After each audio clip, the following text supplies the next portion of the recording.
मारणं मोहनमवश्यं स्तंभनोचाटनादिकं पाठमात्र संसीदेतः कुंजिका स्तोत्रमुत्तमम्। नमस्कार, जय माता दी।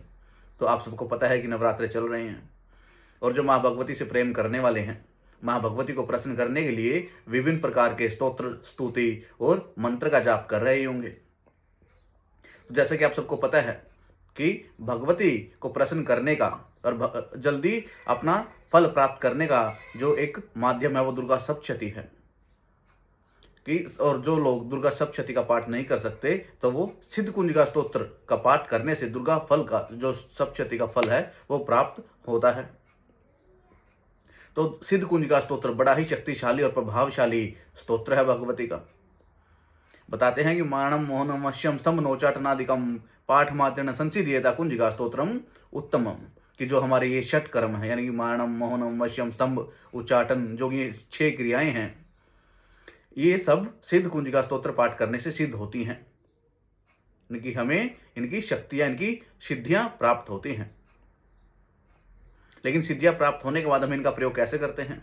कि कोई हमारा बुरा चाहने वाला है, हम किसी को पसंद नहीं करते तो उनका इन सब क्रियाओं द्वारा इन सब षटकर्म का प्रयोग करते हैं। लेकिन जो सरासर गलत है, क्योंकि मेरा मानना है कि अगर हम कोई कर्म करेंगे वो कल को लौटकर हमारे पास ही आना है। अगर हम आज किसी का बुरा करेंगे तो कल न, आज नहीं तो कल, कल नहीं तो कभी ना कभी वो आएगा हमारे पास ही। और हम भगवती को प्रसन्न कर रहे हैं। भगवती यानी कि जगत की माता है।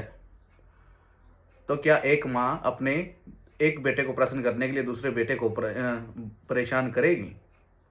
मुझे नहीं लगता कि माँ भगवती ऐसा करेंगी।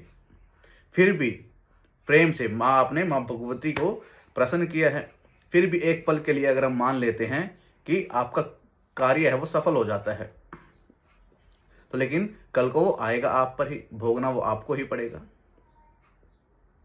तो ऐसा ना हो। तो जो ये मारणम मोहनवश्यम स्तंभ उच्चाटन जो क्रियाएं हैं ये किसी व्यक्ति विशेष के लिए नहीं है।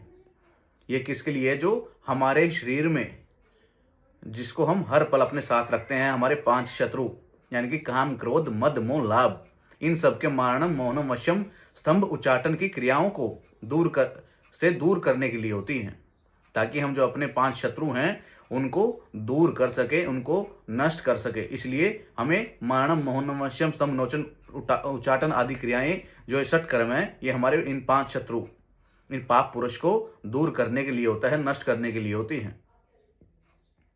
उम्मीद करूंगा अगर आप भी सिद्ध कुंजिका स्तोत्र का पाठ कर रहे हैं तो आपके ध्यान में उस समय किसी व्यक्ति विशेष या कोई आपका शत्रु ना हो। उस समय आप अपने इन 5 शत्रुओं का ध्यान करें और भगवती से प्रार्थना करें कि मुझे इन जो हमारे 5 शत्रु है इन पर विजय प्राप्त करनी है। हमें आपकी सिद्धि चाहिए, लेकिन इन 5 शत्रुओं को खत्म करने के लिए। जय माता दी।